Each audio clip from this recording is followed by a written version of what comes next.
What's up, YouTube? Look at what we are into today. We're finally getting into this dually.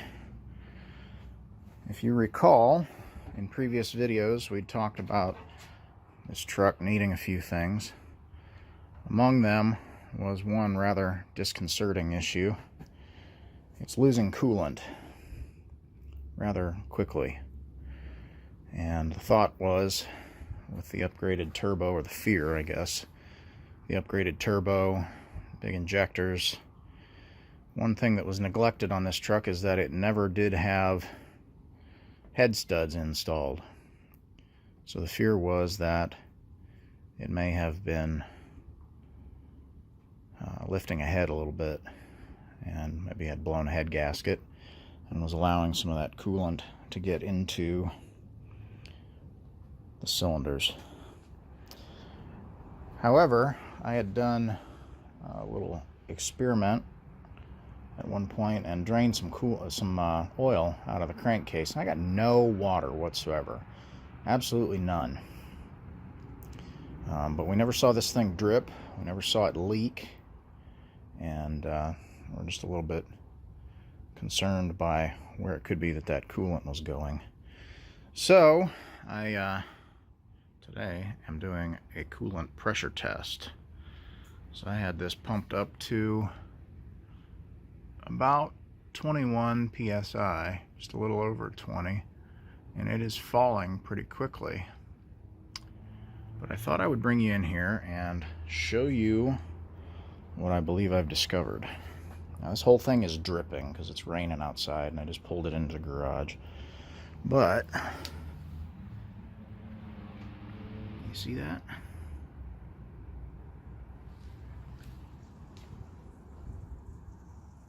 Maybe you can even hear that.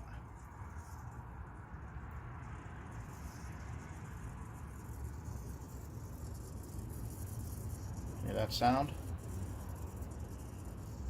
So here's what I found.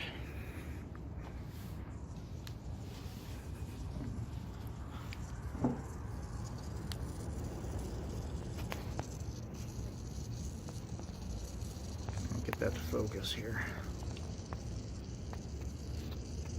Top tank on this radiator is leaking, and I hope that is all. So I pumped it up to pressure here, and I could see right away that it got wet right in along here at the top of this seam. Can you see that down in there? I can get the light and the camera in the right spot. You can even see it dripping there. So these radiators have the tanks on the top and the bottom, and they're plastic, and there's this steel clip that kind of is sandwiched over and seals those two together. And apparently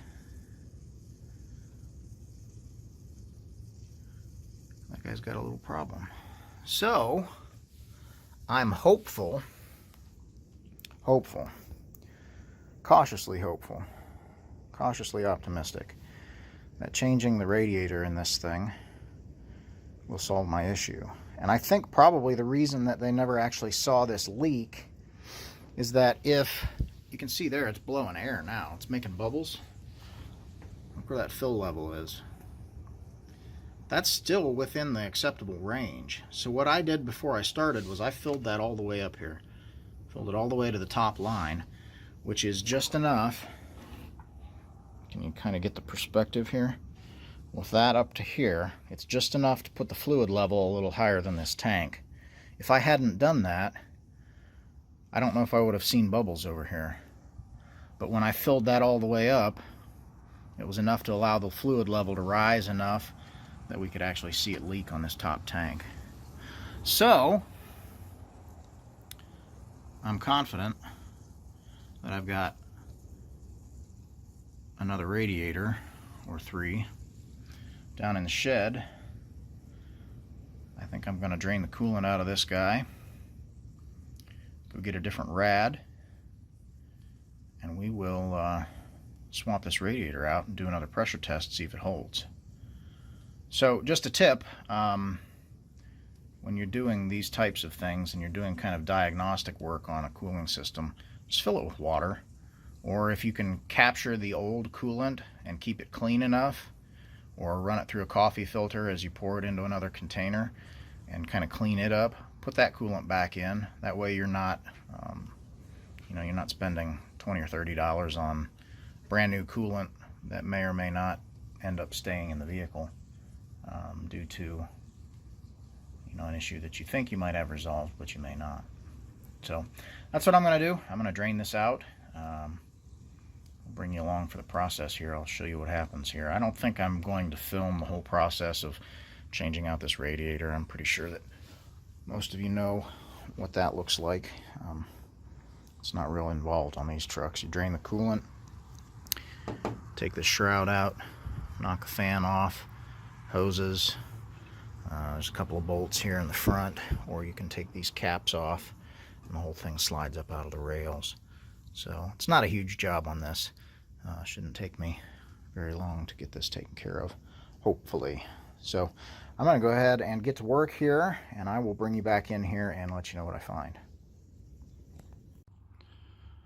All right, out with the old, in with the other.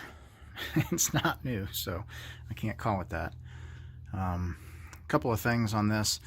First of all, to clear up something that I said earlier, if you want to knock the fan off of these just to give yourselves a little extra room, you can. However, it's not necessary to take that fan out in order to change the radiator. Sometimes it's easier to get to things if you just get it out of the way.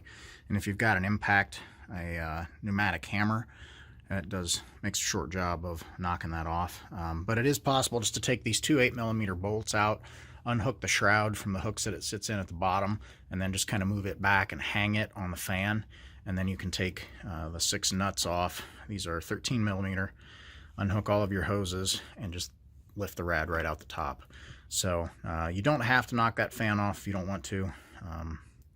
Can be done either way. So I've got this radiator in here. This is a used rad. This was actually out of an Auto Trans truck, and this of course is a manual. But it doesn't really make much difference. One thing that is different is that on there's a year split, and I'd have to look it up to tell you exactly what it is. I think it's 96 and 97. They changed the design of the cooling system and the hoses, so you've got one extra port that is actually in the coolant chamber of the radiator on the bottom of some of these radiators.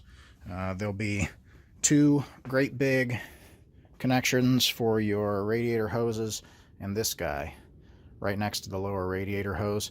You can thread this out. There's actually a brass bung installed in that radiator tank for this. So if you don't need that connection and you want to put a used rad in, spin this guy out and just put a plug in there. That's 1/8 inch NPT.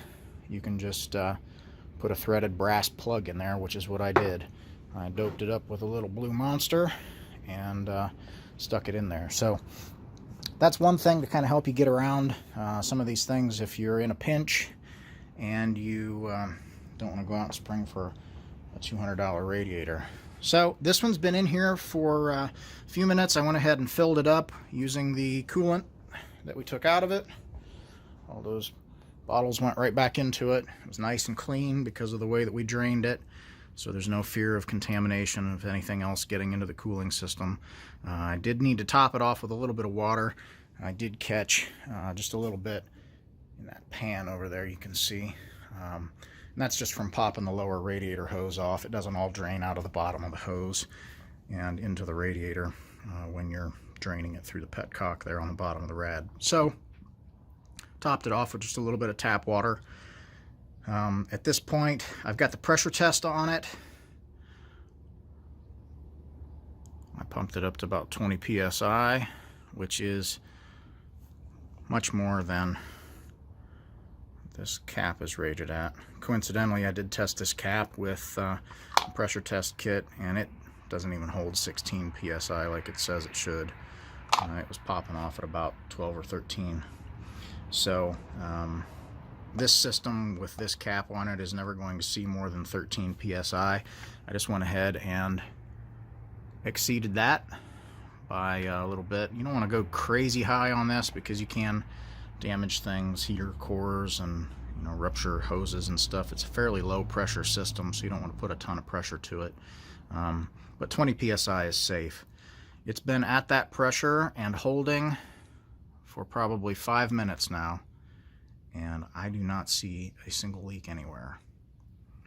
So, as I said, I am cautiously optimistic that that is going to take care of the coolant issues with this truck. So at this point, what I will plan to do is to go ahead and get some new coolant. I like to use Fleet Charge coolant. I get mine at Napa. That's got the SCA in it that's needed to kind of prevent some of the cavitation that can occur in these motors. I kind of like that coolant. It's kind of a pink color.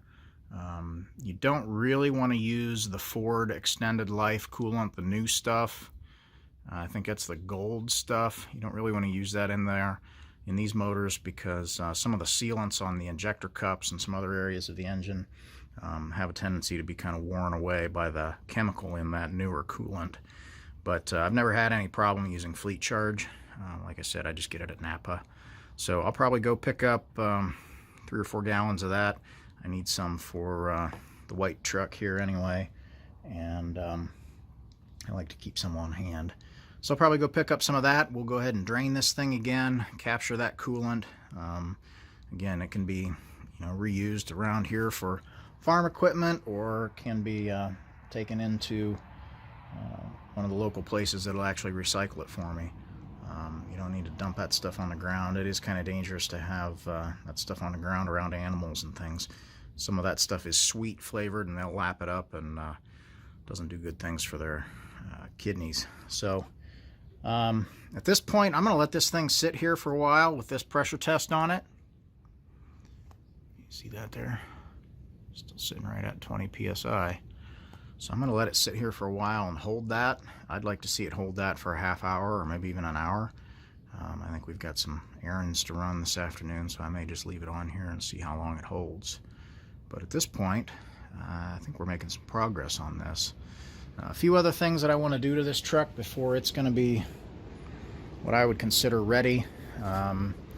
Need to work on some wiring or something for rear windows. I think there's at least one of the rear windows here that doesn't operate.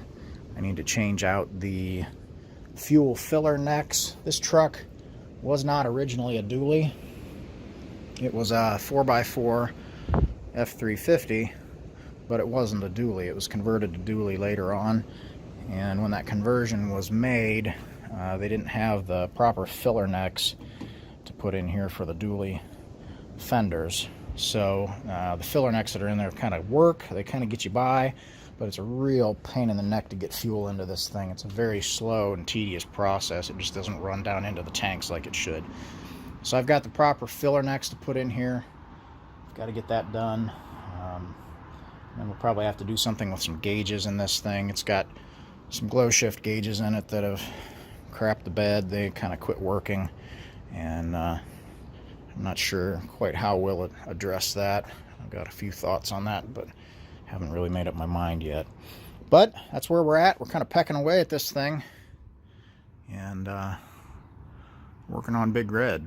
So that's where we're at. That's what I'm doing today. Thanks for watching. Still at 16, almost 17 psi. This is 10 hours after we started the test here. So I think we're going to call this good. I am satisfied with that. So I think we're going to move on to the next project on this truck.